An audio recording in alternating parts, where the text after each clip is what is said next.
I want to promise you now that we're going to do more with less. No American is going to be left behind. It's public health malpractice on the part of RFK Jr. and the DOGE team. RFK Jr. says he can save the government almost $2 billion a year with a move he admits is painful.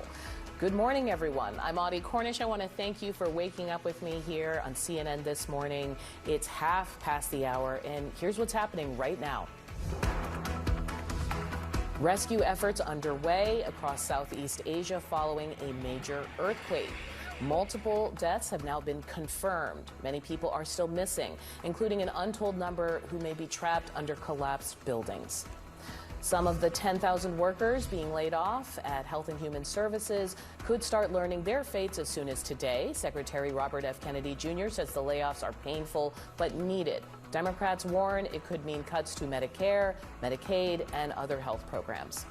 Vice President J.D. Vance and his wife Usha are departing this hour for Greenland. This is a contentious visit as President Trump keeps up his talk about annexing the island. It was supposed to be a cultural visit for the Second Lady, with her plans to attend a dog sled race canceled. But the mushers are out, replaced by a stop at a U.S. Space Force outpost far from any expected protests. Vice President plans to criticize Greenland's Danish government while he's there. A White House official says he decided to join his wife after watching all the outrage over her trip. Here's how he explained it. There was so much excitement around Usha's visit to Greenland this Friday that I decided that I didn't want her to have all that fun by herself, and so I'm going to join her. Okay, back to the group chat. Now, I'm not going to front. I want to see a Space Force outpost, too. That sounds good. But, Rob, I heard you laughing a bit when you heard him explain this, that he wanted to join the fun.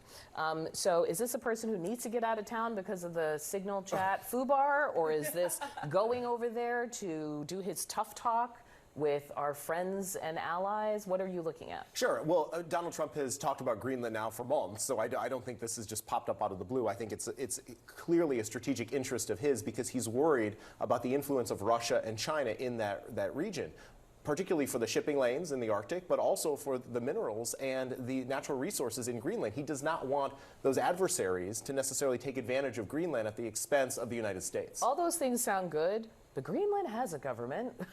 Like, we're talking about it like it doesn't. Well, hold on. Jim Sciutto actually spoke to a Danish parliament member about Trump's push to annex Greenland. Can you envision a scenario where U.S. and Danish forces somehow come face to face over Greenland? I certainly hope not. But that's up to the American government.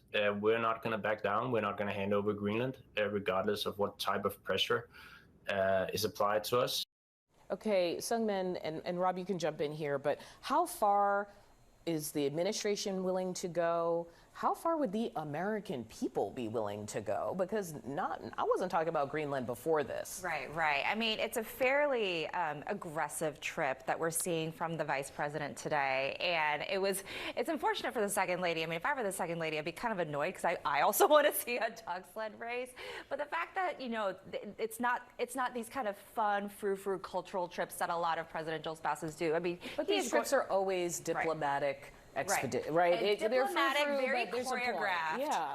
And the fact that he's going to a Space Force base with the message that sort of image projects, and also look at the vice president's previous trips abroad when he went to Europe back in February. He is not afraid to take a tough tone with our allies. So I'm expecting to see a lot of that. When you send him, you're sending the message that you're about to hear some language. You're setting the enforcer, basically. No, absolutely. And what gives us any reason to believe that the president is not serious about annexing Greenland? What gives us any reason to believe that the president's not serious about annexing Canada as the country's 51st state? I mean, we can giggle and mock these things as not serious exercises, but no, I actually think... That's why I played that. Jim asking that question is serious, right? The only point I was going to make is that if you go back to his joint address to Congress, he did say that it was ultimately the self-determination of Greenland. So he would...